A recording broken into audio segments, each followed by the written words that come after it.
You are always welcome in the Gorilla Stone Pod. Appreciate for those people who review, criticize, or whatever. Feel appreciated. So, Matiang'I is back. I'm wondering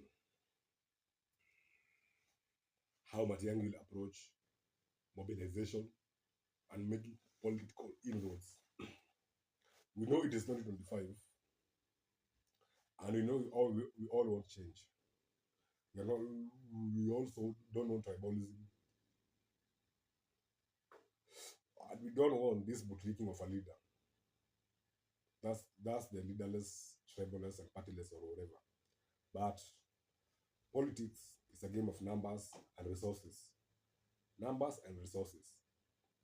The ideologies come way after you get your numbers and resources. That's how then table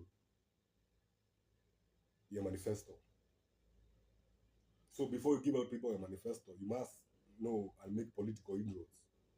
Hiyo si tafadhali. So wakisi naona ndio wako favorable sana kwenda kupata uongozi. Let's be honest. I got no issue. Montominto. It is good. The Kisii will now see power before the Luo because of the greedy con man from Opoda, Jaluo Jinga, Raila Odinga. So the reservations I have against Matiang'I include the land saga of Muthaiga, the Kenjakoma brothers. But when I did my research kuhusu Rivayala, inaonekana ilikuwa na allegedly kulikuwa na gang ya wash wenye walikuwa wanamaliziana wanatupana kwa mita. So I cannot place that solely on Matiang'I. And if Matiang'I can go and apologize to the Kenjakoma brothers and know how they can console that family, I'm not supporting what was done to those two brothers. No, I'll never support impunity and violence on innocent people, except dogs and thieves. Those deserve everything they get.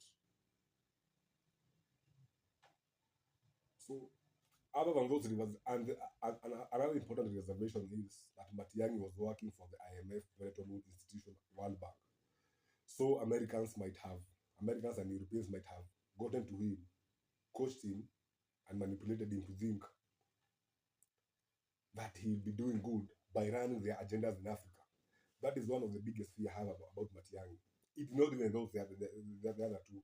That fear that as soon as we want to go get off those American chains, him working in World Bank, atakuja tena kuturudisha kwa hiyo minyororo ya Amerika ya upuzi. That being said, that is only an allegation and assumption. Having been in that environment, I can only assume atafanya hivyo. We are closely watching. Another thing, Matiang'I lazima aende kwa Munyoro. Wacheni kuja kujidanganya ati Matiang'I atakuja hapa Mount Kenya and he'll be saying through the outcome wa Munyoro of the Kikuyu vote. Wacheni kujidanganya. The Kikuyu Mount Kenya vote will determine nani atachukua kiti asubuhi na mapema. And you have seen already that Sugoi hypocrite is nowhere favorable. And he knows that. Na inamweka tumojota sana na kushtuka ati Mount Kenya wameshamtoka wote. Unashindwa who advises these guys. Nimeona tajuzi amemake another Chinese diplomatic gaffe kwenda kutukana our neighbors at their LDCs. You never ever brag to your neighbors that you are doing better than them or something. No, you want to pull us together. You want us moving as a block. But kwa ati wa Kenya sasa ati kitu kidogo hapa ati because you have some dollars, you now want to castigate someone like Tanzania or Uganda. Tanzania has more minerals and resources than Kenya, guarantee, and it is way bigger than Kenya. That is a guarantee. UG has also so many resources at par with Kenya. They are just underexploited, underutilized. Let me say underutilized, not underexploited, because exploitation underutilized by the Museveni government. They recently discovered oil. And calling a powerhouse like Ethiopia an LDC is a fucking gaff. Ethiopia, by any way, economic wise, infrastructure wise, military wise, are way ahead of Kenya. I don't know what this pride, this go hypocrite is having, despite being a fucking corrupt and the most hated leader of the last couple of decades. So I think leaders around the world can sense the political upheaval in Kenya and the temperatures in Kenya, so they're just watching this guy like a cartoon. Like you just come and say your shit and just go. Because in 2 years, not much will have been done. So Matiang'I is the best and the foremost visible candidate. Kwa sababu tukiona na kina Omtata na Maraga, they are good people. Hawana corruption sawa. But I don't think Maraga and Omtata wako na energy kama ya Rigiji. In fact, hata Matiang'I hana energy kama ya Rigiji ya mobilization na kuchapa ndipo.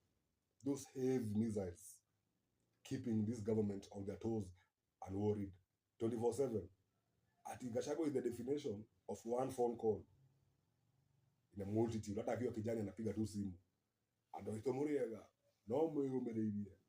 Ona watu ka. Ona maodo madho ka. Those 3 words of introduction are enough for Gachagua never to expose himself in any campaigns. He just need his true appointment, like akina Medho,